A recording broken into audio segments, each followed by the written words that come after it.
So, friend. Friend. So my new phrase is that's dope and that's deep. So you told me Dope something, and deep. Yes.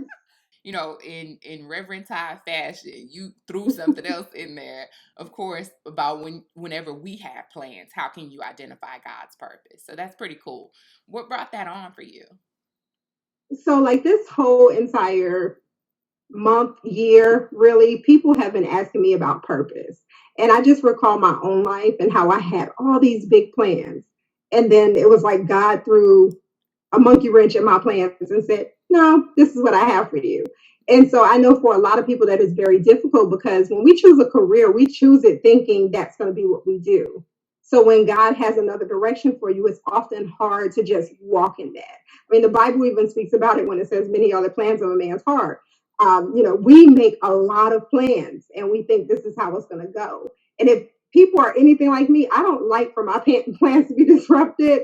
I'm very funny about that. I'm like, please don't interrupt what I planned in my itinerary. I think for a lot of people, it's the struggle of giving up something and fully walking in that purpose. It's so interesting that you said that because I think for me, I had some plans when I was younger, but then there was a while in my life where I felt like I was like stuck in some sort of wilderness where Mm. I was just kind of like coasting. I didn't understand all the plans that I had made just didn't work out and I couldn't figure it out. And so I think, when you brought up this topic, it was just really close to my heart because you're making me think about what my past was like. So I And I think think knowing your past is important because one of the things that I tell people is to watch your life. If you're trying to determine what your purpose is, what God has for you, watch your life. For me, I thought, being a police officer was what I was going to do my whole life. mm, Then I thought, okay, being a social worker is going to be what I do my whole life. But as I begin to watch my life and see even those things fed into my purpose, even yeah. those things that, I remember being, and most people don't know this, I was a janitor at Hood Seminary. And even though that may seem like that has nothing to do with what you're doing now, I was in the building, Yes. and then later went to school there. So I tell people just watch your life. God will begin to give you glimpses of what that looks like. And for a lot of people, they're struggling to identify that purpose. But I think part of the issue is we don't want to give up our plans. Yeah. So that's a hard, huge thing to deal with. Yeah. You said like so many things in there that I'm like, so first, like I'm like, oh, she was a janitor. But the interesting part about it is honestly, I was too. I was too at Auburn Wow. University. But it just I guess it speaks to just how much grit you have. And I just remember being at one of the lowest points in my life and I didn't know what to do or where to go.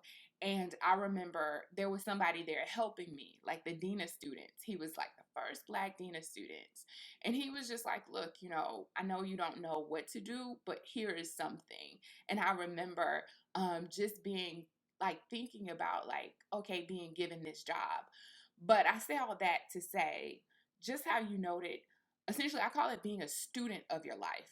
You said, Mhm. study your life, but I call it being a student of your life. You got to look at what's happening along the way and Yeah. how that was so pivotal. And that was so pivotal in my life. And I couldn't understand at that moment was, relationships, someone helping me, someone not knowing me, someone knowing my character, knowing my situation, and helping me get to that next level. But the way that he helped me was he was basically like, I know that this is not what you choose, but Mhm. it's yours for the taking. And so I had to have like this pivotal character moment in my life of, okay, do I think that I'm too good for something? Or do I take this because I know I need this? Right. And I think, when you make that decision, you begin to see God moving even in that decision. Because for me, it was the same thing. It was like, do I want to do custodial services? Like, do I want to do that? But I needed a job. And so I took the job. And I remember, like you said, those people along the way. I remember, someone that was there saying, you need to go and get your 4-year degree.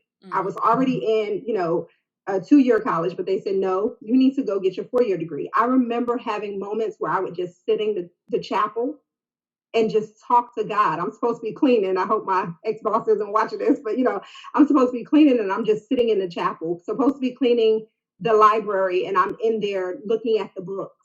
And just having these little moments that at the time didn't mean much. But now that I look back and, like you said, I'm a steward of my life, I'm like, wow, that was something. And I think for most people, they don't do that. It's that frustration of life not going on the path that we want it to go. Just absolutely interesting.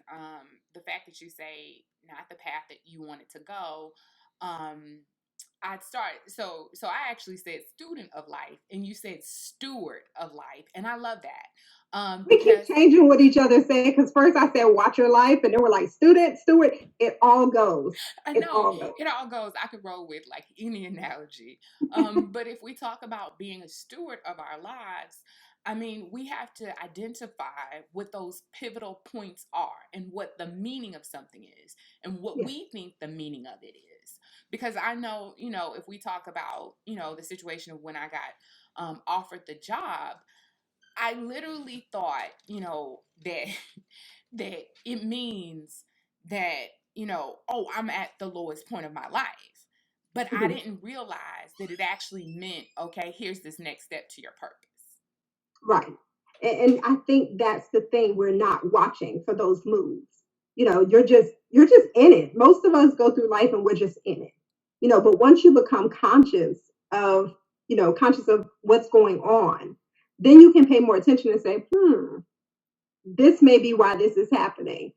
Seeing patterns, seeing the people that are there in those moments, and just beginning to really relinquish control, because that's really what it is.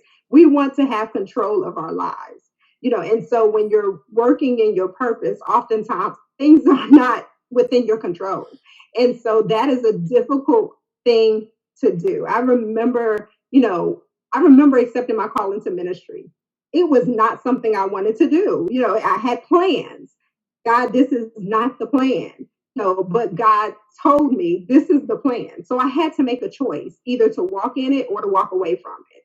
And I can't say that each time that God called, I walked in it. Sometimes I walked away, but it was because I did not want to give up control and I did not want to release my plan. I like how you I like how you really identified surrendering. Um the idea that we're in control is such a facade because you're not. Like, you can sometimes try everything in your power to make something happen, and it just doesn't happen, you Right. know? And I think sometimes we need to kind of understand what that's about. Is this a part of my purpose or am I pushing it a little bit too hard? You know? Right. And I think too, also understanding that within a blink of an eye, things can change. Like, you can be at the top of your game, the top of your career. We see it with basketball players. We see it, with attorneys, and one thing goes wrong, and then next thing you know, they're not at the top anymore. And I tell people, if you begin to look at that and say, you have people that do great things even after that happens. Mm-hmm. So you wonder, was that within the purpose? Was actually, I won't call it the fall, but I guess for a lack of a better way to say it, I'll say it. Was the fall a part of the purpose? Well, of course it was. But when you're the person experiencing it, you don't want it. You don't want that. You're like, no, I don't want to go through that to get to my purpose. But I think the key thing, like you said, is surrender and realizing that this facade that we're in control, we are not in control. That's exactly what it is. It's this facade that, like, I'm the master of my own life. Yeah. You're the master of your plans. And the reality is those plans can change in a matter of seconds. So, I think it's important for people that are struggling with walking in their purpose to really sit down and do some self evaluation and figure out, is it me? Am I standing in my own way? Because I will say, the moment I said yes, things changed.